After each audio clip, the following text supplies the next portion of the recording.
जय हिंद दोस्तों, आपका स्वागत है आपके अपने YouTube channel career with teaching पर। दोस्तों, उम्मीद करता हूँ कि आप सभी लोग स्वस्थ होंगे और मस्त होंगे और अपनी आगामी परीक्षाओं की तैयारी अच्छी तरीक़ा से कर रहे होंगे। जो भी दोस्त इस चैनल पर पहली बार आया हो, इस चैनल को सब्सक्राइब करें, जिससे कि हमारी आने वाली न्यू वीडियो का नोटिफ़िकेशन सबसे पहले मिले। दोस्तों, वीडियो पर शुरू से अंत तक बने रहें और आज पढ़ने वाले हैं दोस्तों हम महाजनपदों के बारे में। इससे पहले वाली वीडियो में मैंने थोड़ा महाजनपदों के बारे में आपको बता दिया था। और दोस्तों, हमारा जो भारत उस टाइम पर प्राचीन प्राचीन टाइम पर जो डिवाइड था वो 16 महाजनपदों में डिवाइड था। और आज की दृष्टि से देखते हैं अगर भारत, तो हमारा 8 राज्यों में डिवाइड है। और ये दोस्तों 16 महाजनपद हैं और इनको तोड़-तोड़ कर आज के टाइम पर हमारा भारत 28 राज्यों में विभाजित हो चुका है। और यही 28 राज्य पहले दोस्तों 16 महाजनपदों में विभाजित थे।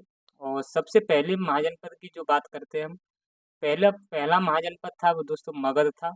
और मगध की राजधानी थी राजगृह और गिरिब्रज और पाटलिपुत्र। और यह सबसे शक्तिशाली महाजनपद था। यह सबसे महाशक्तिशाली महाजनपद क्यों था? क्योंकि दोस्तों जो भी प्राचीन प्राचीन टाइम पर जो भी व्यापार हुआ करता था, तो व्यापार वाला व्यापार जो हुआ करता था, तो व्यापार दोस्तों इसी मार्ग से हुआ करता था। जैसे कि मगध जो पड़ता था, वो पश्चिमी उत्तर प्रदेश और बिहार और पश्चिमी बंगाल के क्षेत्र से पड़ता था। और जो भी व्यापार हुआ करता था, तो इसी मार्ग से हुआ करता था। और जिस भी शासक का कब्जा इस मगध के प्रांत पर, मगध क्षेत्र पर, महाजनपद पर अगर कब्जा हो जाए, तो वह शासक सबसे शक्तिशाली शासक कहलाता था। और उसी टाइम पर ये इसीलिए जब शासक शक्तिशाली होगा तो उसका क्षेत्र भी शक्तिशाली होगा। तो इसीलिए इस मगध महाजनपद को सबसे शक्तिशाली कहा गया है। क्योंकि क्योंकि जितने भी व्यापारिक मार्ग थे, वह मगध से गुजरते थे। जितने भी व्यापारिक मार्ग थे, वो मगध क्षेत्र से गुजरते थे। और और इस रास्ते पर जिसका कंट्रोल हो जाता था, वह सबसे शक्तिशाली राजा हुआ करता था। इस प्रकार हम कह सकते हैं कि मगध महाजनपद था, यह सबसे शक्तिशाली था। दूसरे महाजनपद की बात करते हैं तो ये अंग महाजनपद है और इसकी राजधानी चंपा थी, जो कि मालिनी नदी पर स्थित है। नेक्स्ट महाजनपद की बात करते हैं तो कौशल है, जो कि सरयू नदी पर स्थित है। और इसकी राजधानी साकेत और श्रावस्ती थी दोस्तों। इसकी दो राजधानी थी, एक साकेत थी और एक श्रावस्ती थी। अगर कौशल की हम बात करते हैं तो ये दोस्तों गोरखपुर और अयोध्या के क्षेत्र वाला ये क्षेत्र था। और मगध आपका था, मैंने आपको बता दिया, बिहार और पश्चिमी बंगाल और बिहार और पश्चिमी बंगाल का क्षेत्र था मगध। इसी तरीके से अवंती एक महाजनपद था। अवंती महाजनपद की दोस्तों दो राजधानियां थी। उत्तरी राजधानी उज्जैन थी और दक्षिणी राजधानी जो थी वो महिष्मती थी। यह साउथ साउथ यानी दक्षिणी राजधानी थी। नेक्स्ट जो महाजनपद है यह गांधार थे। गांधार की राजधानी तक्षशिला थी। इसी तरीके से दोस्तों नेक्स्ट हमारा जो महाजनपद है वो काशी है। इसकी राजधानी जो थी वो वाराणसी थी। और यहीं इसी वाराणसी से ही एक राजा अश्वसेन थे, इनके पुत्र थे पार्श्वनाथ, और जो कि जैन धर्म के 23वें तीर्थंकर बने थे। वो भी वाराणसी से ही संबंध रखते हैं। और नेक्स्ट महाजनपद था पांचाल। पांचाल की राजधानी थी अयच्छित्र और काम्पिल्य। दोस्तों यह भी उत्तरी राजधानी थी अयच्छित्र और दक्षिणी राजधानी थी काम्पिल्य। और नेक्स्ट महाजनपद था बज्जी। बज्जी की राजधानी थी वैशाली और वैशाली से जो संबंध था वो आम्रपाली का संबंध था। और इसी आम्रपाली को कहा जाता है ये दोस्तों नगर वैश्या थी। नेक्स्ट जो महाजनपद था वो कम्बोज था। कम्बोज की राजधानी जो थी हाटक थी और इसी को राजापुर कहा जाता है। यह घोड़ों के लिए प्रसिद्ध थी। नेक्स्ट महाजनपद है अस्मक। अस्मक ऐसा महाजनपद है, यह दक्षिण में पड़ता है। इसी को असाका भी कहा जाता था। और इसकी राजधानी थी वो प्रतिष्ठान थी, जिसे हम पैठन भी कहते हैं। नेक्स्ट महाजनपद है मल्ल। मल्ल की राजधानी कुशीनगर थी। और दूसरा दोस्तों नेक्स्ट जो महाजनपद है वो सूरसेन है। सूरसेन की राजधानी थी मथुरा। यह मथुरा आगरा का क्षेत्र पड़ता था सूरसेन। नेक्स्ट मत्स्य महाजनपद था। इसकी राजधानी थी विराटनगर। और इसी तरीके से जो कुरु था, जो दोस्तों पांडवों से संबंधित कुरुक्षेत्र था, कुरु की जो महाजनपद था, इसकी राजधानी जो थी वो इंद्रप्रस्थ थी। और आज का वर्तमान इंद्रप्रस्थ की जगह पर दोस्तों दिल्ली बस गया है। इसी दिल्ली का पुराना नाम इंद्रप्रस्थ भी है। नेक्स्ट महाजनपद वत्स था और इसकी राजधानी कौशाम्बी थी। और दोस्तों लास्ट जो महाजनपद था वो चेदी था। यह इसकी राजधानी शक्तिमती थी और यहीं से संबंधित थे कलिंग शासक खारवेल। खारवेल खारवेल का जो संबंध था वो चेदी महाजनपद से था। और दोस्तों वर्तमान की स्थिति में देखते हैं, वर्तमान भारत की स्थिति में देखते हैं तो दो महाजनपद ऐसे थे जो वर्तमान में भारत से बाहर हैं। एक तो आपका कम्बोज हो गया और एक गांधार हो गया। और 16 महाजनपदों में से 8 महाजनपद ऐसे थे जो कि उत्तर प्रदेश में स्थित हैं। और मगध महाजनपद सबसे शक्तिशाली महाजनपद था और सबसे पूर्वी महाजनपद अंग था। और सबसे दक्षिणी जो महाजनपद था वो अस्मक था, इसे असाका भी कहते हैं। इस तरीके से दोस्तों हम नेक्स्ट जो पढ़ने वाले हैं बौद्ध धर्म के बारे में। और बौद्ध धर्म की अगर हम बात करते हैं तो बौद्ध धर्म दोस्तों, बौद्ध धर्म स्टार्ट अभी से नहीं हुआ है। इसकी जब बात करते हैं तो सबसे प्राचीन जो धर्म था, सबसे प्राचीन धर्म की बात करते हैं तो ये सनातन धर्म था। यहीं से लोग डाइवर्ट हुए, जो कि कुछ ऐसी अच्छी शिक्षाएं थी और जो कि अच्छे कार्य किए गए, उसकी वजह से कुछ लोग जो व्यक्ति थे वो सनातन धर्म से डाइवर्ट हुए। जैसे कि जब बौद्ध गौतम बुद्ध जी आए थे तो दोस्तों इन्होंने अपनी शिक्षा को इस तरीके से प्रचार प्रसार किया था कि यह व्यक्तियों को सत्य और अहिंसा का मार्ग दिखाते थे। इसलिए इनकी शिक्षाओं से लोग प्रभावित हुए और इसलिए यहाँ यहीं से कुछ व्यक्ति ऐसे हुए जो अम, सनातन धर्म से डाइवर्ट हुए और बौद्ध धर्म को अपनाया गया। इस तरीके से दोस्तों बौद्ध धर्म आगे बढ़ा और इसको एक दोस्तों इसको ऊंचाई मिली बौद्ध धर्म को। और इसको दोस्तों अलग अलग दुनिया में भी फैलाया गया था, वो हम आपको बताएंगे। इसके संस्थापक जो थे बौद्ध धर्म के वो गौतम बुद्ध थे। और अगर अन्य नाम की बात करते हैं तो इनका अन्य नाम था एक तथागत। और इन्हीं को शाक्य मुनि भी कहा जाता था और शाक्य सेन। और इस इन्हीं को गौतम बुद्ध को दोस्तों लाइट ऑफ एशिया कहा जाता था, यानी कि एशिया का प्रकाश। इनका जन्म 563 ईसा पूर्व में हुआ था। और लुम्बिनी में दोस्तों इनका जन्म हुआ था। लुम्बिनी आपका कहाँ पड़ता है? नेपाल में। और इनकी मृत्यु जो हुई थी वो 483 ईसा पूर्व में इनकी मृत्यु हुई थी।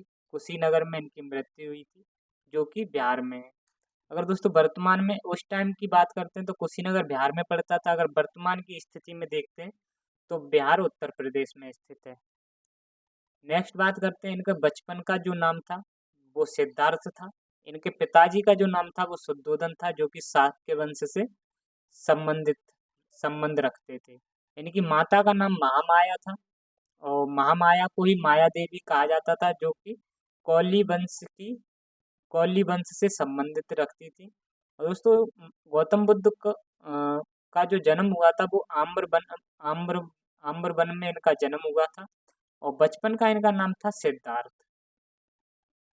जब हम बात करते हैं आम्रवन में इनका जन्म क्यों हुआ था, आम्रवन में जन्म इनका इसलिए हुआ था दोस्तों, जब इनकी माताजी जो महामाया थी यह अपने मायके जब जा रही थी, जब जब दोस्तों ये अपने मायके जा रही थी तो रास्ते में जब ये, यानी कि जब उस टाइम पर सिद्धार्थ, यानी कि जो गौतम बुद्ध थे इनके गर्भ में थे।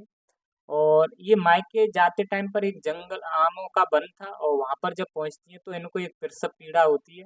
और वहीं पर दोस्तों इनका महात्मा बुद्ध यानी गौतम बुद्ध का जन्म हुआ था।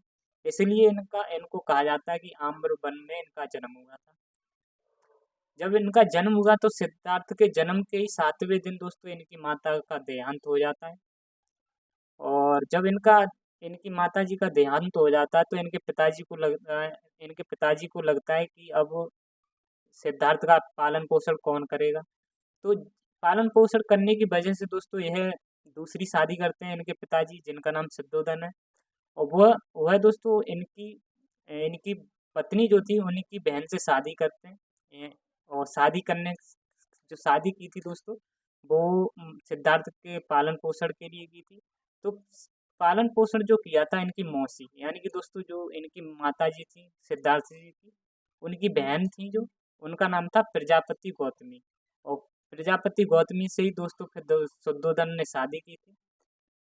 और इनकी माताजी तो जो थी गौतम बुद्ध की, वो यशोधरा थी। सॉरी दोस्तों, उनकी जो पत्नी थी वो यशोधरा थी। और यशोधरा से दोस्तों इन्होंने जो शादी की थी वो 16 वर्ष की उम्र में इन्होंने शादी की थी। और 12 वर्ष के बाद इनके पुत्र पैदा हुआ जिसका नाम था राहुल। लेकिन दोस्तों स्टार्टिंग अब जब थोड़ा और आपको बता देता हूँ, गौतम बुद्ध जो थे वो कहीं ना कहीं जब इनका जन्म हुआ था तो इनके यहाँ पर इनके नामांकन के लिए कुछ विद्वानों को बुलाया गया था और पंडितों को भी बुलाया गया था। तो उन पंडितों ने इनके इनकी भविष्यवाणी की थी कि ये एक दिन या तो चक्रवर्ती सम्राट बनेंगे और या तो एक चक्रवर्ती सन्यासी बनेंगे। जब इनका नामांकन हुआ था उस टाइम पर दोस्तों ब्राह्मणों ने भविष्यवाणी की थी। तो इस बात को लेकर इनके पिताजी जो थे वो चिंतित रहते थे और चिंतित रहते थे। तो इस तरीके से इन्होंने इनके पिताजी ने इतने महलों में इतनी व्यवस्था कर रखी थी कि इनको कोई समस्या नहीं हो, जिससे कि इनका जो अ, रुख है जो कि सन्यास की तरफ नहीं मुड़ जाए। लेकिन दोस्तों बाद में ऐसा हुआ, जब इनके दिमाग में जब क्वेश्चन आने लगे थे, तो ये अपने आप को उस महलों में रोक नहीं पा रहे थे। तो एक दिन दोस्तों इन्होंने ये बाहर भी निकले और महलों से बाहर निकले थे अपने सारथी के साथ जिसका नाम था चंदन। और अपने सारथी के साथ जब ये महलों से बाहर निकले तो इन्होंने 4 ऐसे दृश्य देखे थे जिसकी वजह से यह एक तरीके से आश्चर्यचकित हो गए और जिससे इनको सन्यासी बनने की तरफ ये पूरी तरीका से मुड़ गए। तो जब ये दोस्तों मुड़ गए तो सबसे पहले मैं आपको बता देता हूँ जो इन्होंने जो 4 दृश्य देखे थे।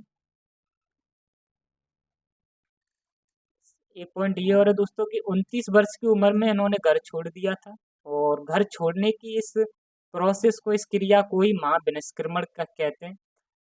और दोस्तों इन्होंने जो 4 दृश्य देखे थे सिद्धार्थ जी ने, और यहीं से यह सन्यासी बनने की तरफ बढ़ गए थे। जो 4 दृश्य थे, एक तो बूढ़ा व्यक्ति इन्होंने देखा था। और इन्होंने इससे पहले कभी बूढ़ा व्यक्ति नहीं देखा था, क्योंकि इनके पिताजी ने महलों में इस तरीके से व्यवस्था बनाई रखी थी कि इनको ना तो कोई बूढ़ा व्यक्ति वहां पर रहता था, ना कोई बीमार व्यक्ति और ना ही कोई कमजोर व्यक्ति। इस तरीके से एक एक तरीके से इनको कोई भी क्वेश्चन अराइज नहीं हो जाए सिद्धार्थ के माइंड में, तो इस तरीके से व्यवस्था बना के रखी थी। तो लेकिन जब ये बाहर गए तो इन्होंने बूढ़ा व्यक्ति देखा, और बूढ़ा व्यक्ति देखा वो भी झुककर चल रहा था। तो इन्होंने पूछा अपने सारथी से कि ये झुक के क्यों चल रहा है। तो इनके सारथी ने इनसे गौतम बुद्ध से कहा कि एक बूढ़ी बूढ़ा एक अवस्था होती है, बुढ़ापा सबको आता है और ये सबको भोगना पड़ता है। तो यहाँ पर इनको पता चला कि कोई बूढ़ा व्यक्ति भी होता है। नेक्स्ट दोस्तों इन्होंने बीमार व्यक्ति देखा था। एक चारपाई पर एक व्यक्ति था जो कि खांसी, उसको कुछ बीमारी थी और चारपाई पे लेटा हुआ मतलब तड़प रहा था। तो उसको देखकर भी इन्होंने कुछ क्वेश्चन किए अपने अपने सारथी से। तो पहली बार इन्होंने एक बीमार व्यक्ति को देखा। और इसी तरीके से तीसरा जो दृश्य इनके सामने हुआ था, एक सैया पर लेटकर एक मृत व्यक्ति जा रहा था। तो उसको भी उसके बारे में भी पूछा था। तो पहली बार इन्होंने मृत व्यक्ति को भी देखा था। और एक दोस्तों सन्यासी व्यक्ति देखा था, और जो कि एकदम सन्यासी एकदम आराम से बातचीत कर रहा था, हंस रहा था। तो उसी को देखकर कहीं न कहीं इनके दिमाग में ऐसा क्वेश्चन आया कि जब सन्यासी के बारे में सिद्धार्थ ने अपने अपने सारथी से पूछा कि ये सन्यासी है, ये रंग यानी कि नारंगी कपड़े क्यों पहने हुए हैं? तो उसके सारथी ने कहा था कि ये पूरा अपना सांसारिक जो भी क्रिया है, कर्म है, वो भी इनसे सबसे मुक्त हो चुका है और इसलिए ये बहुत खुश है। और यहीं से सिद्धार्थ का जो दिमाग था और जो भी मन में जो जिज्ञासाएं थी, वो सन्यास की तरफ बढ़ने लगे थे। यहीं से दोस्तों जो नेक्स्ट पॉइंट फिर उसके बाद जब 29 वर्ष की उम्र में वो अपना घर छोड़ देते हैं। और जब घर छोड़ते हैं तो ये दोस्तों अपनी पत्नी को भी बताकर नहीं गए थे। बिना बताए ये अपनी पत्नी को घर छोड़कर जाते हैं और तपस्या करने के लिए, ज्ञान प्राप्त करने के लिए। तो इन्हें 35 वर्ष में ज्ञान प्राप्त हुआ था और जिसे कहते हैं संबोध। संबोधि का मतलब होता है यानी कि दोस्तों ज्ञान प्राप्त करने की क्रिया को हम संबोधि कहते हैं। और यार इन्होंने जो ज्ञान प्राप्त किया था वो 6 वर्षों तक ज्ञान प्राप्त किया था। इस तरीके से दोस्तों नेक्स्ट पॉइंट की बात करते हैं, जो इन्हें ज्ञान प्राप्त जो हुए थे वो कहाँ कहाँ हुए थे। सबसे पहले तो इन्हें पीपल का एक वृक्ष था, वहां पर इनको ज्ञान ज्ञान की प्राप्ति हुई। और जगह जो थी उर्वेला बौद्ध गया बिहार में पड़ती है, वहां पर इनको ज्ञान की प्राप्ति हुई निरंजना नदी के पास में। और दिन दिन जो था वो वैशाख पूर्णिमा का दिन था। इसी दिन इनको जन्म भी इनका हुआ था और मृत्यु भी इसी दिन हुई थी। और इनको ज्ञान की प्राप्ति भी वैशाख पूर्णिमा के दिन ही हुई थी। अब दोस्तों जब ज्ञान प्राप्त हुआ तो ज्ञान का मतलब क्या होता है, यहाँ पर इनको जब ज्ञान प्राप्त हुआ था तो ज्ञान का मतलब क्या होता है। इसका मतलब होता है कि जब दुनिया के सारे प्रश्न का जब हल मिल जाता है,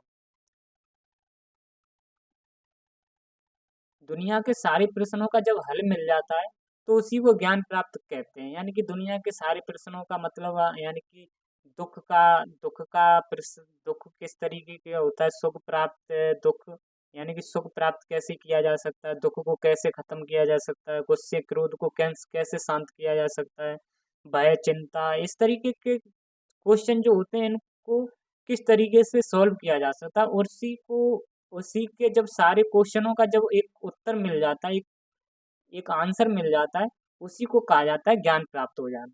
तो आई होप दोस्तों, उम्मीद करता हूँ ये आपको पॉइंट समझ में आ रहा होगा। जब इनको दोस्तों ज्ञान प्राप्त हो गया और फिर यह जब वो इन्होंने यहीं से इनकी जो भी प्रसिद्धियां थी और यहाँ से ही ये प्रचलित होने लगे थे। इसी तरीके से दोस्तों इन्होंने जो पहला उपदेश दिया था वो सारनाथ में दिया था, ऋषिपतनम में। ऋषिपतनम में दोस्तों इन्होंने पहला अपना उपदेश दिया था, जो कि वो यूपी में पड़ता है। और पहले उपदेश देने की इसी प्रक्रिया को ही दोस्तों धर्म चक्र प्रवर्तन कहा गया था। और इन्होंने 5 ब्राह्मणों को ही, जो इसके इनके जो प्रमुख जो शिष्य थे वो 5 ब्राह्मण थे, उनको इन्होंने सबसे पहले उपदेश दिया था। जिसमें से पहले जो थे कौंडिन्य थे, कौंडिन्य को इन्होंने पहला उपदेश दिया। और एक बप्पा थे और बोधिया थे। और दूसरे थे दोस्तों मगनामा और एक थे अस्ता। ये दोस्तों 5 ब्राह्मण थे और इन्हीं को इन्होंने उपदेश दिए थे। और कौंडिन्य दोस्तों कौन थे, जब कौंडिन्य वो थे जो जिन्होंने भविष्यवाणी की थी गौतम बुद्ध के बारे में कि ये या तो चक्रवर्ती सम्राट बनेंगे आगे चलकर, और या तो फिर यह चक्रवर्ती सन्यासी बनेंगे। जो भविष्यवाणी करने वाले थे वो कौंडिन्य ही थे। नेक्स्ट बात करते हैं दोस्तों, वाराणसी में इन्होंने यज्ञ सृष्टि को ज्ञान दिया था। और जब इनकी दोस्तों प्रसिद्धियां बढ़ने लगी, लोग इनसे जुड़ने लगे, तो इन्होंने क्या किया, इन्होंने एक संघ बनाना स्टार्ट कर दिया। यानी कि इन्होंने वाराणसी में पहला बौद्ध भिक्षु संघ बनाया और जहाँ पर बौद्ध लोगों को एकत्रित किया जाता था, वो बौद्ध भिक्षु संघ बनाया गया। और नेक्स्ट जो तो वाराणसी के बाद दोस्तों वैशाली में आनंद के कहने पर बौद्ध भिक्षुड़ी संघ बनाया गया था। यहाँ पर दोस्तों यानी कि ये महिलाओं के लिए बनाया गया था, ये महिलाओं के लिए बनाया गया था बौद्ध भिक्षुड़ी। और इसमें जो बौद्ध भिक्षुड़ी थी ये 500 महिलाओं के साथ जोड़कर तब इसको बौद्ध भिक्षुड़ी संघ को बनाया गया था। और इसमें जो सबसे पहले जुड़ी थी वो इनकी मौसी थी, यानी कि इनकी माँ कह सकते हो। सबसे पहले इनकी मौसी जुड़ी जिनका नाम था प्रजापति गौतमी। और फिर उनके बाद एक आम्रपाली आम्रपाली आई थी, आम्रपाली जुड़ी थी दोस्तों, ये जो कि मैंने आपको बताया था आम्रपाली के बारे में। और नेक्स्ट बात करते हैं दोस्तों हम, अंतिम उपदेश जो इन्होंने दिया था वो कुशीनगर में दिया था सुभद्र को। किसको दिया था, अंतिम जो उपदेश दिया था इन्होंने कुशीनगर में सुभद्र को दिया था। और अंतिम समय में इनके जो चिकित्सक थे वो जीवक थे। और जीवक कौन था दोस्तों, वो राजा बिंबिसार का अवैध पुत्र था। अवैध क्यों कहा गया इसको, क्योंकि जो बिंबिसार के जो संबंध थे वो आम्रपाली से बताए जाते थे, आम्रपाली से संबंध थे। तो इसलिए इनसे दोनों से जो जन्मा था पुत्र वो जीवक था, इसी को इसको जीवक कहा गया और इसी को अवैध पुत्र कहा गया। और इनके जो सर्वाधिक उपदेश थे गौतम बुद्ध के, वो पाली भाषा में थे। और सर्वाधिक इन्होंने वर्षावास जो बिताए थे वो श्रावस्ती में बिताए थे। श्रावस और वर्षावास क्या होता है दोस्तों? वर्षावास मैं आपको बताता हूँ। जब जब वर्षा का समय होता है तो यह बौद्ध भिक्षु ठहर जाते थे। जब वर्षा का समय जो होता था, वर्षा के समय पर ये बौद्ध भिक्षु क्या करते थे, ठहर जाते थे। और ठहरने की जो प्रोसेस होता था उसी को कहा जाता था वर्षावास। तो जो सबसे ज्यादा ये ठहरे थे, जहाँ पर रुके हुए थे, आराम किया था, वो श्रावस्ती में इन्होंने वर्षाओं के दिनों में श्रावस्ती में रुके थे। अंतिम जो इनके वर्षावास थे वो कुशीनगर में थे। और गौतम बुद्ध की यानी कि अगर शिक्षाओं की बात करें हम, तो वो 4 सत्यों के बारे में बताया गया था। इनकी जो शिक्षाएं थी वो 4 थी। 4 ऐसी शिक्षाएं थी दोस्तों, जो कि पहली जो थी वो दुःख है। पहली शिक्षा थी दोस्तों दुःख है। इसका मतलब इन्होंने बताया कि दुःख दुःख दुनिया के सभी व्यक्तियों को होता है, किसी को भी नहीं होता है। दुःख जो होता है वो दुनिया के सभी व्यक्तियों को होता है, और दुःख होने का एक कारण होता है। दुःख जो हो रहा है किसी को, दुःख होने का एक कारण होता है। और फिर इस दुःख का कुछ ना कुछ सॉल्यूशन भी होता है। पहले तो किसी सभी व्यक्तियों को, दुनिया का ऐसा कोई व्यक्ति नहीं है जिसको दुःख ना हो, सभी को दुःख होते हैं। और उस दुःख किसके पीछे आए उसका कुछ ना कुछ रीजन होता है, कारण होता है। और उसका कुछ ना कुछ एक सॉल्यूशन भी होता है दोस्तों। और एक दुःख का क्या होता है, एक दुःख का उसका निवारण भी होता है। और दुःख का निवारण जो मिलेगा वो अष्टांगिक मार्ग से उसको निवारण मिलेगा। यानी कि जो भी व्यक्ति इन दुःख का निवारण चाहता है वो अष्टांगिक मार्ग को अपनाए, और उसको उसका निवारण मिल जाएगा। तो दोस्तों अष्टांगिक मार्ग के बारे में पढ़ते हैं। अष्टांगिक मार्ग क्या है? इसमें जो 4 सत्य, जो आर्य के 4, जो 4 आर्य सत्यों में जो विश्वास करते हैं, ये दोस्तों ऊपर वाले 4 आर्य सत्य जो हैं, इसमें जो विश्वास रखता है वो उसी उसी का निवारण ढूंढने के लिए दोस्तों अष्टांगिक मार्ग का उपयोग किया जाता है। अष्टांगिक मार्ग का क्या? अष्टांगिक मार्ग क्या है दोस्तों? एक तो सम्यक दृष्टि। सम्यक दृष्टि की जब बात करते हैं तो सम्यक का मतलब होता है सही। सम्यक का मतलब होता है दोस्तों सही, यानी कि आपकी दृष्टि जो होनी चाहिए वो सही होनी चाहिए।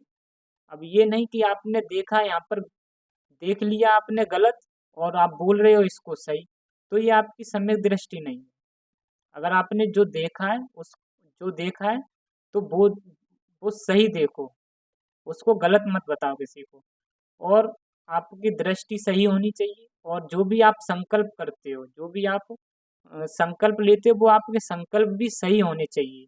और आपकी जो वाणी होती है, जो बोलने का तरीका होता है, वो भी सही होना चाहिए। आप किसी से ऐसा गलत गलत व्यवहार, ऐसी गलत बात नहीं कहें जिससे किसी को बुरा लगे।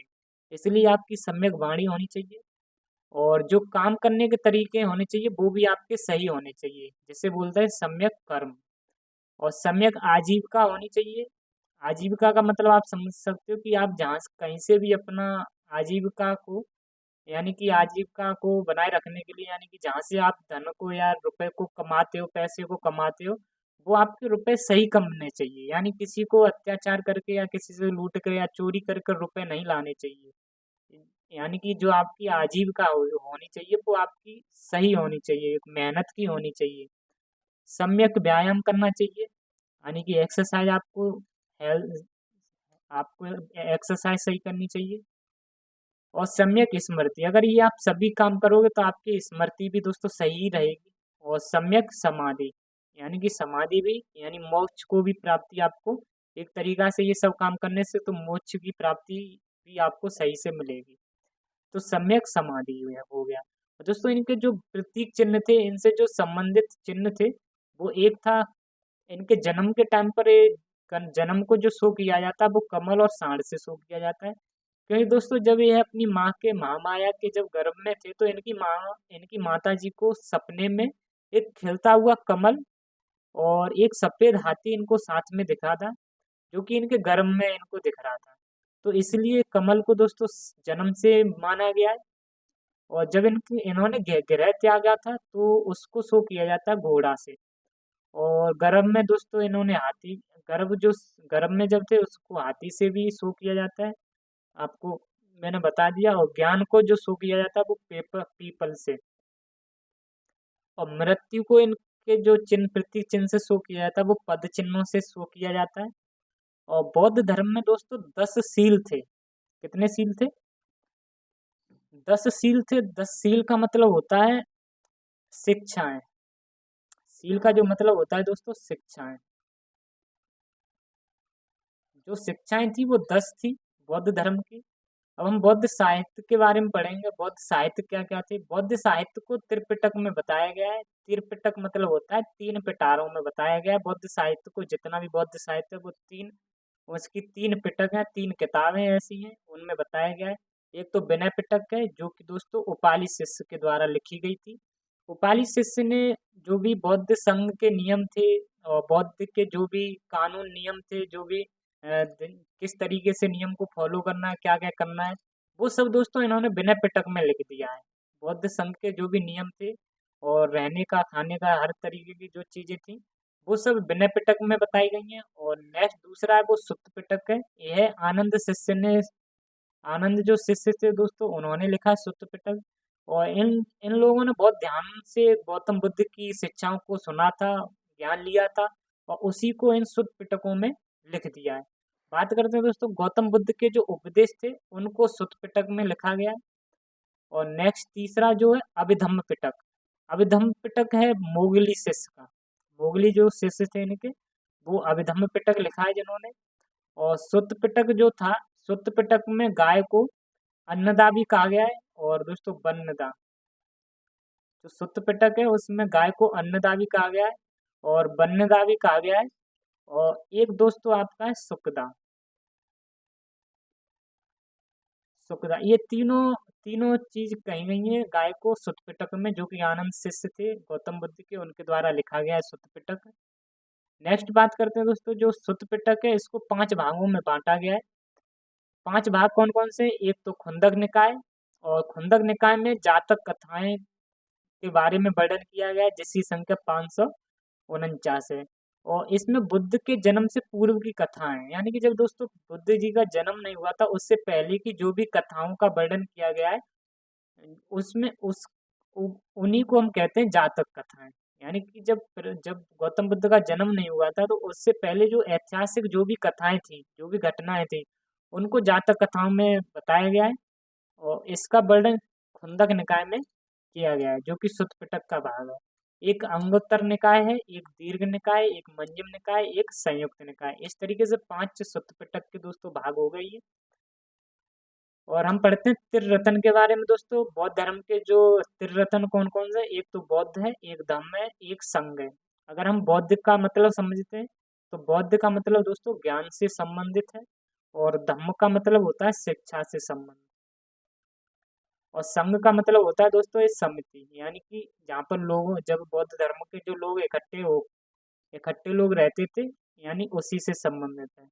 बौद्ध भिक्षु के समूह से संबंधित है। बौद्ध भिक्षु जो थे उनके समूह से संबंधित है संघ। अब दोस्तों जब गौतम बुद्ध की जब मृत्यु हो जाती 483 में, 483 बीसी में, तो यहाँ पर गौतम बुद्ध की जो भी शिक्षाएं थी, जो भी ज्ञान थे, जो भी दोस्तों इनकी विचार थे, और उनको फैलाने के लिए एक बौद्ध समितियों को अ, स्थापित किया गया। बौद्ध संगति रखी गई।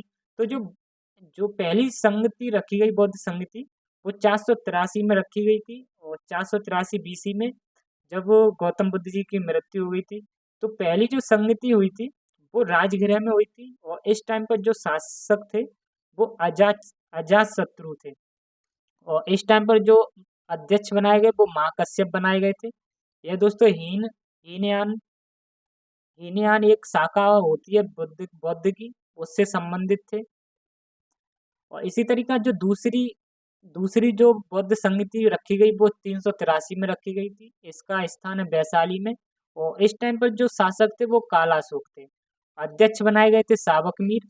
और तीसरी दोस्तों बौद्ध संगति 255 बीसी में हुई थी और यह पाटलिपुत्र में स्थापित की गई थी। इस टाइम पर जो शासक थे वो सम्राट अशोक थे। और इस यहाँ पर जो इस संगति के जो अध्यक्ष बने थे वो मोगली पुत्र बने थे। और चौथी जो संगति हुई थी, बौद्ध संगति दोस्तों, वो पहली शताब्दी में हुई थी। और कुंडलवन में ये इसका स्थान था। इसको ये कुंडलवन कश्मीर में है। इस टाइम पर दोस्तों जो शासक थे वो कनिष्क थे और अध्यक्ष बनाए गए वासुमित्र जी। और इस टाइम पर एक उपाध्यक्ष भी रहे थे जिनका नाम था अश्वघोष। इस तरीके से दोस्तों अगली जो 5वीं बौद्ध संगति भी हुई थी 1871 में मांडले म्यांमार में। और इस टाइम पर जो राजा थे म्यांमार के, वो राजा मिंडन थे। तो दोस्तों जब चौथी संगति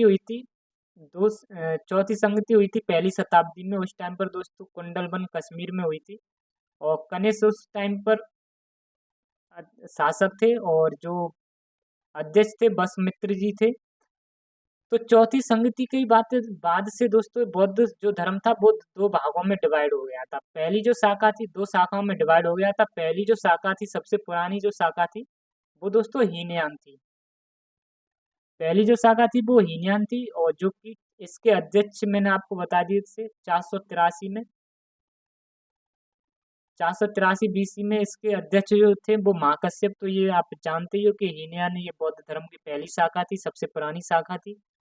और इसमें दोस्तों जो बुद्ध जी को माना गया था, गौतम बुद्ध को महापुरुष मानते थे। इनके जो शिक्षक थे, शिष्य थे। और यहाँ पर बुद्ध से संबंधित जो भी नियम थे उनमें कोई परिवर्तन नहीं किया गया था। और ये लोग अष्टांग मार्ग को भी अपनाते थे। और इन महाकश्यप एक वैभाषिक और सर्वस्ववादी थे। नेक्स्ट बात करते हैं दोस्तों जो महायान शाखा थी, यह प्रथम शताब्दी में ही इसको अलग किया गया था। और जो कि वसुमित्र जी जो इसके अध्यक्ष थे, इन्होंने महायान शाखा को अलग किया। और इन्होंने जो पुराने नियम थे उनको खंडित करके नए नियम बनाए। जो पुराने नियम थे, इन्होंने कहा हम पुराने नियम नहीं मानेंगे बौद्ध धर्म के, हम नए नियम बनाएंगे। और ये लोग बुद्ध को ईश्वर मानते थे। और महायान शाखा का ही दोस्तों चीन में, जापान में, कोरिया में, भूटान में, सिंगापुर में इसका प्रचार प्रसार हुआ है। और आज के टाइम पर सबसे ज्यादा महायान इन्हीं देशों में पाए जाते हैं। नेक्स्ट हम बात करते हैं गौतम बुद्ध के गुरुओं के बारे में।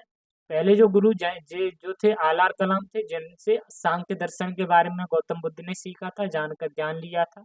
और सांख्य दर्शन जो है कपिल मुनि का है दोस्तों। और रुद्रक रामपुत्रम से दोस्तों योग दर्शन के बारे में इन्होंने ज्ञान लिया था। और बृहस्पति से वैदिक दर्शन के बारे में ज्ञान लिया था। गौतम गौतम बुद्ध के दोस्तों इम्पोर्टेंट मठ भी हैं।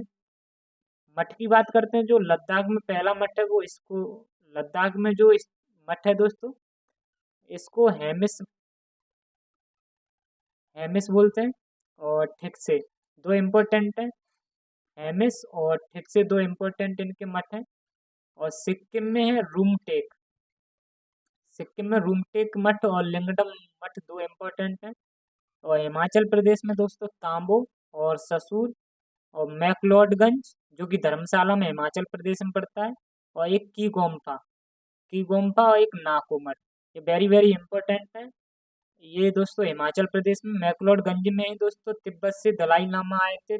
और 1959 में इन्होंने यहाँ भारत में आकर शरण ली थी। ये मैक्लोडगंज से ही संबंधित थे। अरुणाचल प्रदेश में दोस्तों तवांग मठ सबसे इम्पोर्टेंट है, यह सबसे बड़ा मठ है। और कर्नाटक में बेलकुप्पे मठ है। और वेस्ट बंगाल में घूम मठ है। ये वेरी वेरी इंपॉर्टेंट है दोस्तों, इनके इम्पोर्टेंट मठ। और बात करते हैं इनकी पुस्तक के बारे में। बौद्ध चरित्र एक बौद्ध चरित्र किताब है, पुस्तक है। एक सौदरानंद, जो कि दोस्तों अश्वघोष ने ये दो किताबें लिखी थी बौद्ध, जिसमें बौद्धिक साहित्य, बौद्धिक चरित्र के बारे में वर्णन किया गया है। और अश्वघोष को दोस्तों भारत का बाल्टेयर और भारत के हेटे कहा जाता है, क्योंकि दोस्तों जब यूरोप में अगर जो ईसाई मसीह के जो भी साहित्य लिखे गए थे, तो वो वॉल्टेयर और हेटे ने लिखे हैं। के बारे में जो साहित्य थे वो वॉल्टेयर हेटे ने लिखे हैं। और इसीलिए इनका जो इसीलिए अश्वघोष को भारत का वॉल्टेयर हेटे कहा जाता है, क्योंकि अश्वघोष ने बुद्ध के बारे में यहाँ लिखी थी, बुद्ध चरित्र के बारे में। और नेक्स्ट पॉइंट की बात करते हैं दोस्तों, विभाषा शास्त्र, जो कि वसुमित्र जी ने लिखा था। और पहली मानव प्रतिमा पूजी गई थी बुद्ध की, जो कि गंधार शैली में थी। और यह योग मुद्रा में थी। योग मुद्रा में ऐसी पहली प्रतिमा थी जो कि मानव की पूजी गई थी। और बौद्ध शिक्षा केंद्र जो थे, जहाँ पर एजुकेशन बौद्ध की होती थी, बौद्ध लोगों की जो एजुकेशन शिक्षा दी जाती थी, वो तक्षशिला विश्वविद्यालय था, बल्लभी था, विक्रमशिला विश्वविद्यालय था और नालंदा विश्वविद्यालय। इनमें बौद्ध शिक्षाएं दी जाती थी, इसलिए इनको केंद्र बनाया गया बौद्ध शिक्षाओं का। और बौद्ध की जो मान्यताएं थी, बौद्ध धर्म के लोग दोस्तों, महात्मा बुद्ध, गौतम बुद्ध जो क्या क्या मानते थे, ये लोग आत्मा को नहीं मानते थे और कर्म कांड को भी नहीं मानते थे। आत्मा का सेंस आप समझ सकते हो कि आत्मा होती है कि नहीं होती है। ये लोगों का मानना था कि आत्मा के बारे में, कि आत्मा का कुछ नहीं, आत्मा को ये लोग मानते नहीं थे, आत्मा में विश्वास नहीं रखते थे। कर्म कांड की बात करते हैं तो ये यज्ञ हो गया, वेद पूजा वगैरह, ये इनको भी नहीं मानते थे। लेकिन ये दोस्तों वर्ल्ड जो व्यवस्था थी कास्टिज्म वाली, जैसे क्षत्रिय वैश्य वगैरह, ये सब ये वर्ड व्यवस्था को भी नहीं मानते थे। और पुनर्जन्म में ये विश्वास रखते थे, पुनर्जन्म कहते थे, हाँ व्यक्ति का एक बार पुनर्जन्म होता है। और मध्यम वर्ग को ये दोस्तों नहीं मानते थे। शुरुआत में दोस्तों गौतम बुद्ध ने कठोर मार्ग को अपनाया था, फिर बाद में आ गए थे मध्यम मार्ग को, इसलिए कठोर मार्ग को ये लोग अपनाते थे। नेक्स्ट बात करते हैं दोस्तों जैन धर्म के बारे में। हम पढ़ते हैं जैन धर्म के बारे में कि जैन धर्म कहाँ से आया, कैसे क्या। जो 24वें तीर्थंकरों के बारे में जो हम पढ़ेंगे, जो जैन धर्म में 24 तीर्थंकर हुए थे, वो कल्पसूत्र एक पुस्तक में इन 24 तीर्थंकरों के बारे में लिखा गया है। और कल्पसूत्र जो लिखी गई थी वो बद्र भाव के द्वारा लिखी गई थी। हम दोस्तों तीर्थंकर के बारे में पढ़ेंगे तो तीर्थंकर का मतलब क्या होता है, यानी कि इसका मतलब आप ये समझो दोस्तों कि जो सत्य सत्य अहिंसा के जो मार्ग को दिखाता है, उसी को दोस्तों कहा जाता है तीर्थंकर। यानी कि जो सत्य का मार्ग दिखाए, अहिंसा का मार्ग दिखाए, और इसको मार्ग को दिखाने वाले जो व्यक्ति होते हैं, उसको कहते हैं तीर्थंकर। इस तरीके से 24 तीर्थंकर हुए थे जैन धर्म में। जैन धर्म में जैन धर्म को जो माना जाता है वो जो सिंधु घाटी सभ्यता के समकालीन इसको माना जाता है। कहीं ना कहीं दोस्तों 24 ये बहुत पुराना जैन धर्म में सबसे पुराना ये जैन धर्म है, बौद्ध धर्म से भी बहुत पुराना जैन धर्म है। क्योंकि जब 24 तीर्थंकर जो हुए थे तो दोस्तों आप यहाँ पर इनका अगर एज के हिसाब से मल्टीप्लाई करोगे तो बहुत पुराना, यानी कि लगभग 1200 से ऊपर 1500 के लगभग ये वर्ष से यही काउंट हो जाएंगे। तो ये कहीं ना कहीं पहुंच जाएगा, सिंधु घाटी सभ्यता के समकालीन जैन धर्म पहुंच जाएगा। इसके पहले जो तीर्थंकर थे जैन धर्म के, वो ऋषभ देव थे। और ऋषभ देव जो प्रथम तीर्थंकर थे, इनके दो नियम थे, एक अहिंसा को मानते थे और एक अपरग्रह को मानते थे। दोस्तों अहिंसा का पालन करते थे और यह अपरग्रह का पालन करते थे। और इनके उपनाम जो थे, इनको दोस्तों एक इनका चिन्ह हुआ करता था, इनको एक प्रतीक चिन्ह इनका वो था जो कि सांड था। इससे दोस्तों इनको चिन्हित किया जाता था। इनके उपनाम जो थे वो केसरिया देव थे और आदिनाथ इनको कहा जाता था, जो कि ऋग्वेद में इसका वर्णन मिला है। और ऋषभ देव के दो पुत्र थे, पहले दोस्तों भरत थे और दूसरे महाबली। महाबली को ही बाहुबली कहा जाता है। और महाबली की ही मूर्ति वो दोस्तों सिरवड़बेल गोला कर्नाटक में चामुंड राय ने बनवाया था। सिरवड़गोला कहाँ पड़ता है, कर्नाटक में। इस तरीके से दोस्तों प्रथम आपके ये हो गए तीर्थंकर। और दूसरे जो तीर्थंकर थे वो अजितनाथ थे। इनको हाथी से प्रदर्शित किया जाता था, यानी कि शो किया जाता था। और तीसरे तीर्थंकर थे वो संभवनाथ थे। इनको इनका घोड़ा एक प्रतीक चिन्ह था। इम्पोर्टेंट दोस्तों, हम पहले स्टार्टिंग के 3 तीर्थंकर पढ़ेंगे, फिर लास्ट के 3 तीर्थंकर पढ़ेंगे। तो 21 में जो तीर्थंकर थे वो नमीनाथ थे। इनका जो प्रतीक चिन्ह था वो नील कमल था। हर दोस्तों तीर्थंकर के अपने अपने अलग अलग प्रतीक चिन्ह रहे हैं। और 22 में जो तीर्थंकर थे वो अरिस्टिनोमी थे और इन्हीं का जो नाम था नेमिनाथ था। और इनका जो प्रतीक चिन्ह था वो शेख था। कौन सा था दोस्तों, शेख था। और नेक्स्ट की बात करते हैं हम, 23वें जो तीर्थंकर थे वो पार्श्वनाथ थे। और इन्हीं को दोस्तों निर्ग्रंथ भी कहा जाता है। ये पहले पहले ऐसे हुए दोस्तों तीर्थंकर जिनको निर्ग्रंथ भी कहा गया था। हालांकि महावीर स्वामी को भी निर्ग्रंथ कहा जाएगा। और इनका जो प्रतीक चिन्ह था वो सांप था। दोस्तों जो भी जैन धर्म की जो भी सबसे ज्यादा ज्ञान ज्ञान जो ज्ञान को दोस्तों जो भी विस्तारित या वर्ण जहाँ मिला था वो सम्मित शिखर पर्वत पर इसका सबसे ज्यादा ज्ञान इनको लोगों को मिला, और जो कि झारखंड में ये स्थित है।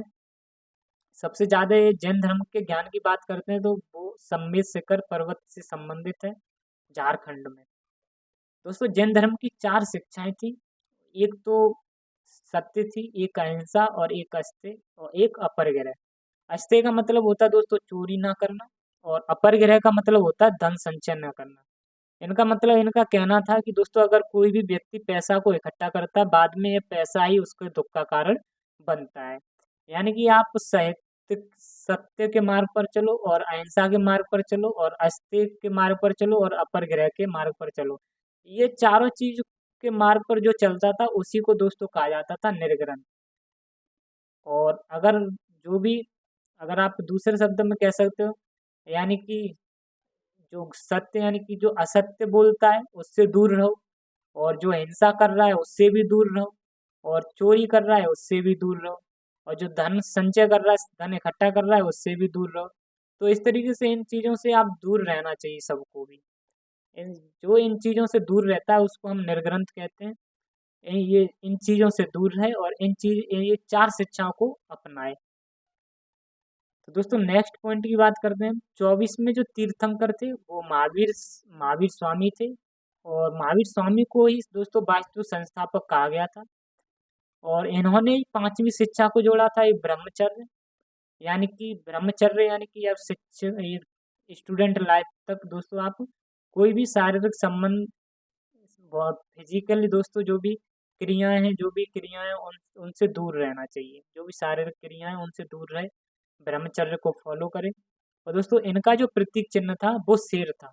और इनका जन्म जो हुआ था महावीर स्वामी का वो 540 बीसी में हुआ था कुंडग्राम में। और कुंडग्राम कहाँ पड़ता है? वैशाली में। इनकी मृत्यु 468 में बीसी में हुई थी, पावापुरी में दोस्तों। दिवाली के दिन इनकी मृत्यु हुई थी। और इनके जो पिताजी थे वो सिद्धार्थ थे, और जो कि ज्ञात्र कुल से ये संबंधित थे।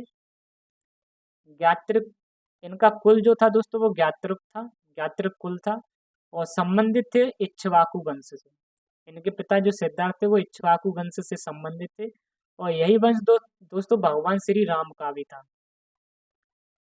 यही वंश इक्ष्वाकु वंश भगवान श्री राम का भी यही वंश रहा था। इनकी माता की बात करते हैं तो इनकी माता का नाम त्रिशला था, और जो कि लिच्छवी लिच्छवी के शासक चेटक की बहन थी। इनके बचपन का नाम जो था वो वर्धमान था, और इनकी पत्नी का नाम यशोदा था, और पुत्री का नाम दोस्तों अनुजा प्रदर्शनी था। और इन्हीं इन्हीं की शादी जमाली से होती है। तो इनके जो दामाद जमाली थे, और इन्हीं को दोस्तों पहला उपदेश दिया था, वो भी अर्धमागधी भाषा में। बाद में इनकी भाषा प्रकृत हो गई थी, प्राकृत। बाद में जैन धर्म की दोस्तों महावीर स्वामी की जो भाषा थी वो प्राकृत हो गई थी। और इन्होंने 30 वर्ष की अवस्था में अपने भाई नंदवर्धन से अनुमति ली थी गृह त्याग करने के लिए, ज्ञान प्राप्त करने के लिए। और पहले 6 दिन दोस्तों अपने मित्र मखली मखली घोषाल के साथ यह रहे थे, जो कि आजीवक संप्रदाय के प्रतिपादक थे। दोस्तों आजीवक संप्रदाय के लोग क्या थे कि वो ये लोग आजीवक संप्रदाय के लोग नास्तिक को फॉलो किया करते थे। नास्तिकवाद को, भौतिकवाद को ये लोग मानते थे। और इन्होंने दोस्तों महावीर स्वामी ने 12 वर्ष तक तप किया था। पहला जो वर्ष था इनका, पहला वर्ष से इन्होंने जो तप किया था वो अशोक वृक्ष के नीचे किया था, और स्वर्ण बालुका नदी के पास किया था। अंतिम 11 वर्ष 6.5 माह दोस्तों इन्होंने साल वृक्ष के नीचे तप किया था, और जो कि रिजपालिका नदी के पास किया था। नेक्स्ट बात करते हैं, इन्होंने जो पहला उपदेश दिया था महावीर स्वामी ने वो राजगृह में दिया था। और दोस्तों इससे पहले मैं आपको एक पॉइंट बता देता हूँ। जब ये इनको जो ज्ञान की प्राप्ति हुई थी, 12 वर्ष जो तप किया रजपालिका नदी पर, और यहीं पर इनको ज्ञान की प्राप्ति हो जाती है। और जो ज्ञान की प्राप्ति होती है वो इस इनको ज्ञान की जो प्राप्ति होती है वो झिझक एक स्थान है। जेजिक, और जिसको जाम्बिक ग्राम भी कहते हैं। जाम्बिक ग्राम दोस्तों कहते हैं। जब इनको ज्ञान प्राप्त के बाद इन्हीं को, महावीर स्वामी को, केवलिन और जैन, जिन और निर्ग्रंथ, जब दोस्तों इन्हें महावीर स्वामी को जब ज्ञान की प्राप्ति हो जाती है तो इन्हें केवलिन और जिन और निर्ग्रंथ कहा गया था। केवलिन का मतलब आप समझ सकते हो, जो केवल्य को प्राप्त कर लेता हो, और जिन का मतलब होता है जो अपनी जो भी अपनी इंद्रियों को अपने बस में कर लेता हो। और निर्ग्रंथ का मतलब होता है दोस्तों जो कि जो अपने निर्ग्रंथ का मतलब आप समझ सकते हो, जो सांसारिक कर्मों से मुक्त हो जाता हो, उसको आप कह सकते हो। सांसारिक जो कर्म होते हैं, जो आत्मज्ञान को प्राप्त कर चुका हो और मोक्ष की प्राप्ति कर चुका हो और अपने कर्मों से मुक्त हो चुका हो, उसको निर्ग्रंथ कहा जाता है। केवल दोस्तों केवल्य को प्राप्त कर चुका हो, यानी कि आत्मा और शरीर के बीच में वो अंतर को समझ चुका हो, आत्मा और शरीर के बीच में क्या अंतर है उसको समझ चुका हो। और जिन कह सकते हो जो अपनी इंद्रियों पर, यानी कि अपनी खुद की इच्छाओं पर विजय पा चुका हो। और निर्ग्रंथ दोस्तों आप समझ सकते हो सांसारिक बंधन से मुक्त हो जाना, यानी कि जो भी उसके कर्म थे, जो भी कर्म है दोस्तों, कर्मों से, सांसारिक कर्म है उनसे मुक्त हो जाना। आत्मज्ञान का आत्मज्ञान आत्मज्ञान प्राप्त कर लेना और अपने जो भी कर्म है, कर्मों से मुक्त हो जाना, अपने सांसारिक कर्मों से मुक्त हो जाना। और दोस्तों इनको जो ज्ञान की प्राप्ति हुई थी, ज्ञान की प्राप्ति जो हुई थी वो बैसाख दशमी के दिन इनको ज्ञान की प्राप्ति हुई थी। और इन्होंने भी अपने 3 रत्न दिए, 3 रत्न के बारे में जानकारी दी थी, जिसमें से एक सम्यक दर्शन बताया, और सम्यक ज्ञान, और सम्यक आचरण। सम्यक दर्शन यानी सही देखना चाहिए, ज्ञान उसका सही होना चाहिए, ये नहीं कि नीम हकीम में खतराए जान वाला, कि जानकारी कम हो और इलाज किसी और का कर रहा हो, इस तरीके से नहीं। सम्यक आचरण होना चाहिए, रहने रहने का, बोलने का ये तरीका सही होना चाहिए। और इनकी जैन समितियां भी इनकी स्थापित की गई थी। पहली जो समिति लगी थी वो 300 BC में इसको लगाया गया था, जो कि पाटलिपुत्र स्थान है। और इसके जो अध्यक्ष थे वो स्थूलभद्र थे। दूसरी 512 AD में दोस्तों बल्लवी गुजरात में लगाया गया, और जिसके अध्यक्ष देवर्धि क्षमा श्रवण थे। जैन धर्म में दोस्तों कसाय की बात की गई है, 3 कसाय होते हैं। और कसाय का मतलब अगर हम बात करते हैं तो दुख के कारण, जो कसाय का मतलब होता है दुख के कारण क्या क्या हो सकते हैं। एक तो क्रोध हो सकता है दुख का कारण, एक माया यानी कि धन, और एक दोस्तों मान यानी कि सम्मान हो गया, बात करने का सम्मान, ये कसाय हो गए, क्रोध दुख के कारण हो गए। और जैन सत्य साहित्य को दोस्तों आगम कहा जाता है। जो जैन साहित्य हैं उनको आगम कहा जाता है। एक तो दोस्तों पूर्व है, इनके साहित्यों के नाम है। जो आगम है दोस्तों वो एक पूर्व है, एक उपांग है, एक छेद छेद सूत्र है। आगम की संख्या की बात करते हैं तो दोस्तों 12 होती है, और अंग 12 होते हैं, और छंद सूत्र 6 होते हैं, और प्रकीर्ण 10 होते हैं। अनुयोग सूत्र भी होता है, मूल सूत्र 4 होते हैं, और नंद सूत्र 4 होते हैं। ये दोस्तों ये टर्मोलॉजी पूछी जा सकती है, जो कि छंद सूत्र किससे संबंधित है, अनुयोग सूत्र किससे संबंधित है, कोई ऑप्शन में आ जाए बौद्ध धर्म से कि जैन धर्म से, तो इस तरीके से ये जो टर्मोलॉजी है ये जैन धर्म से है। और आगम आपके ये है पूर्व, उपांग, छेद सूत्र। और छेद सूत्र वगैरह इनमें भी अगर और भी पूछ लिया जाए, आगम की संख्या 12 होती है, वो आपको लिए इम्पोर्टेंट नहीं है। नेक्स्ट दोस्तों बात करते हैं जैन धर्म की जो शाखाएं थी। जैन धर्म की दोस्तों 2 शाखाएं हुई, एक श्वेतांबर, एक दिगंबर। ये दोस्तों जैन धर्म की शाखाएं दो इसलिए डिवाइड हो गई थी, जब इस टाइम पर मौर्य साम्राज्य चल रहा था। मौर्य साम्राज्य के दोस्तों मौर्य साम्राज्य में यहाँ पर जब सूखा पड़ गया, अकाल पड़ गया था, सूखे की स्थिति आ गई थी, सब सूख गया था, खाने के लिए जब कुछ था नहीं, तो इसमें जैन धर्म की एक शाखा ने क्या किया, इन लोगों ने क्या किया कि ये लोग दक्षिण की तरफ चले गए। एक शाखा जो थी वो दक्षिण की तरफ चली गई थी, और दूसरी शाखा थी जो उत्तर भारत में ही रही थी। तो दोस्तों जो उत्तर भारत में लोग रहे थे वो श्वेतांबर कहलाए। और श्वेतांबर के जो दोस्तों स्थूलभद्र थे, मेन जो थे यहाँ के चीफ जो थे। श्वेतांबर के स्थूलभद्र थे और यह सफेद वस्त्र पहना करते थे। इनकी जब श्वेतांबर दोस्तों स्थूलभद्र के अंडर में आता था और ये लोग उत्तर भारत में रहे। और दोस्तों दिगंबर जो थे, वो दिगंबर लोग थे, वो भद्र भाव को मानने वाले लोग थे। भद्र भाव को जो मानते थे वो सब दिगंबर लोग रहते थे। इन लोगों का मानना था कि दिशा ही हमारा वस्त्र है। ये लोग नग्न रहते थे। ये दक्षिण भारत में चले गए थे। भद्र भाव के शिष्य दिगंबर एक शाखा में रहते थे और दोस्तों स्थूलभद्र के जो शिष्य थे वो जैन धर्म की श्वेतांबर शाखा में रहते थे। लेकिन दोस्तों श्वेतांबर शाखा जो स्थूलभद्र की थी, वहां से एक दक्षिण भारत में अपना श्वेतांबर का प्रचार प्रसार करने गया था जिसका नाम था सुहस्तिन। सुहस्तिन व्यक्ति था जो कि दक्षिण भारत में जाता है और जिसको जिसको दोस्तों स्थूलभद्र ने स्थूलभद्र ने भेजा था। और जैन संघ की दोस्तों जैन संघ जो था, जब महावीर स्वामी जी की जब मृत्यु हो गई थी तो इसके 4 चीफ बनाए गए, 11 चीफ बनाए गए थे, मुखिया बनाए गए थे। उन्हीं को गणधर कहते हैं। 11 गणधर थे इसके जैन संघ के। और महावीर स्वामी की जब मृत्यु के समय दोस्तों अध्यक्ष जो थे जैन संघ के वो इंद्रभूत थे। अगले जो अध्यक्ष हुए वो सुधर्मन हुए थे।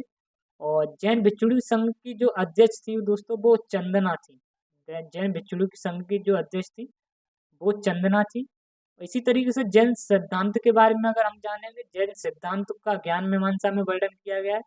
और जैन सिद्धांत जो होते हैं दोस्तों, एक अनेकांतवाद का सिद्धांत होता है, एक स्यायावाद का सिद्धांत होता है। अनेकांतवाद सिद्धांत में कहा जाता है कि प्रत्येक जीव वस्तु जो होती है उसके अनेक गुण होते हैं। और स्यायवाद में लोग कहते हैं, जो व्यक्ति होते हैं दोस्तों, वो कहते हैं कि जो अनेक गुण होते हैं ना, उनको सिर्फ केवल्य ने यानी कि केवल्य ही जो केवल्य लोग होता है, केवल्य को प्राप्त कर चुका हो वो ही जान सकता है ये अन्य गुणों के बारे में। और दोस्तों दो इम्पोर्टेंट टर्मोलॉजी है, एक नास्तिक और एक आस्तिक। ये इम्पोर्टेंट है। आज नास्तिक क्या होते हैं दोस्तों, हम लोग समझते हैं कि भगवान से संबंधित है, लेकिन ये दोस्तों वेदों से संबंधित होते हैं। नास्तिक क्या होते हैं, जो वेदों को अप्रमाणिक मानते हैं। जो वेदों को अप्रमाणिक माने वो नास्तिक होते हैं। और आस्तिक लोग जो वेदों को प्रमाणिक मानते हैं वो आस्तिक होते हैं। और एक दोस्तों आजीवक आजीवक जो संप्रदाय था वो नास्तिकवादी था। नास्तिकों का सबसे बड़ा एक संप्रदाय आजीवक संप्रदाय था। और षड दर्शन की अगर हम बात करते हैं, षड दर्शन में दोस्तों क्या कहा गया कि जो चीज़ों को समझने के सही तरीके जो बताए गए, वो चीज़ों को किस तरीके से क्या क्या समझ सकते हैं। जो गौतम बुद्ध ने दोस्तों, जो गौतम थे, गौतम ने न्याय दर्शन को बताया, न्याय दर्शन के बारे में बताया। और कपिल ने सांख्य दर्शन के बारे में बताया था। कणाद ने इसको दोस्तों वैशेषिक के बारे में बताया था। पतंजलि ने योग दर्शन दिया। जैमिनी ने पूर्व मीमांसा के बारे में बताया था। और बादरायण ने उत्तर मीमांसा की जानकारी दी, उत्तर मीमांसा के बारे में बताया था। और बौद्ध धर्म की बात करते हैं तो दोस्तों इससे संबंधित जो जो शासक रहे थे, बौद्ध धर्म को कौन कौन शासक मानते थे। एक दोस्तों इसको ट्रिक से याद रख सकते हो, हक बापू जी। हक बापू जी यानी कि हाथ से हर्षवर्धन एच से, कनिष्क ए से, और बिम्बिसार बी से हो जाएगा, अशोक हो जाएगा ए से, प्रसेनजीत हो जाएंगे पी से, उदयन हो जाएंगे यू से, और गोपाल यानी कि पाल वंश के जो थे वो हो जाएंगे जी से। तो हक बापू जी से याद आप रख सकते हैं। और जो जैन धर्म से जो संबंधित थे वो एक खारवेल थे, एक अजातशत्रु, एक अमोघवर्ष, और चंद्रगुप्त मौर्य, एक उदयन दोस्तों, और संप्रति। ये लोग जैन धर्म को मानते थे, ये लोग बौद्ध धर्म को मानते थे। दोस्तों उम्मीद करता हूँ कि ये वीडियो आपको पसंद आई हो। अगर वीडियो पसंद आई हो तो वीडियो को लाइक करें एंड चैनल को सब्सक्राइब करें। आज के लिए इतना, मिलते हैं आपको नेक्स्ट वीडियो में। जय हिंद, जय भारत, जय माँ सरस्वती।